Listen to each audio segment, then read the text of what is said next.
Hello అండి, నేను మీ తేజుని. Welcome back to my channel. ఈ రోజు మన వీడియోలో చిన్న వినాయకుడికి ఎంతో ఇష్టమైన బెల్లంతో చేసే ఆవిరి కుడుముల్ని ఈజీగా ఎలా తయారు చేసుకోవాలో నేను మీకు చూపించబోతున్నాను. ముందుగా నేను 1 కప్పు దాకా పచ్చిశనగపప్పును తీసుకుంటున్నానండి. మీరు ఇంత క్వాంటిటీ అని కాదు, మీ ఇష్టం వచ్చినంత పచ్చిశనగపప్పును తీసుకోవచ్చు. ఇందులో క్వాంటిటీ అనేమి ఉండదండి. ఈ పచ్చిశనగపప్పుని నీట్ గా వాటర్ తోటి ఒక 2 నుంచి 3 సార్లు క్లీన్ చేసుకోవాలి. ఇలా నీట్ గా క్లీన్ చేసుకున్న తర్వాత ఈ పచ్చిశనగపప్పు మునిగేంత వరకు వాటర్ని యాడ్ చేసుకోండి. ఆ తర్వాత మూత పెట్టి ఒక 20 నిమిషాలు నానబెట్టుకోవాలి.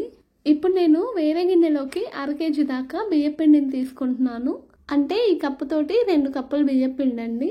ఇప్పుడు ఇందాక కడిగి నానబెట్టుకున్న పచ్చిశనగపప్పుని వాటర్ లేకుండా శనగపప్పు వరకు ఇందులోకి యాడ్ చేసుకోండి. అలానే ఇందాక 1/2 కేజీ బియ్యపిండిని తీసుకున్నాం కదా, సో 1/2 కేజీ దాకా బెల్లం పడుతుంది అనమాట.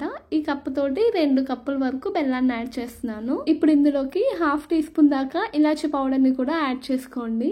ఇప్పుడు ఒకసారి ఈ మొత్తం కలిసేలాగా మిక్స్ చేసుకొని కొంచెం కొంచెం గోరువెచ్చని నీళ్ళని యాడ్ చేస్తూ చపాతీ పిండి కన్సిస్టెన్సీ వచ్చేదాకా మొత్తాన్ని మిక్స్ చేసుకోవాలి. ఇలా మిక్స్ చేసుకున్న తర్వాత మీరు ఈ పిండిని కనీసం ఒక 1/2 గంట సేపు అయినా నానబెట్టుకోవాలి. ఇప్పుడు ఈ ఇడ్లీ ప్లేట్ లోకి నెయ్యిని కానీ నూనెని కానీ వేసి ఈ ప్లేట్ మొత్తానికి అప్లై చేసుకోండి.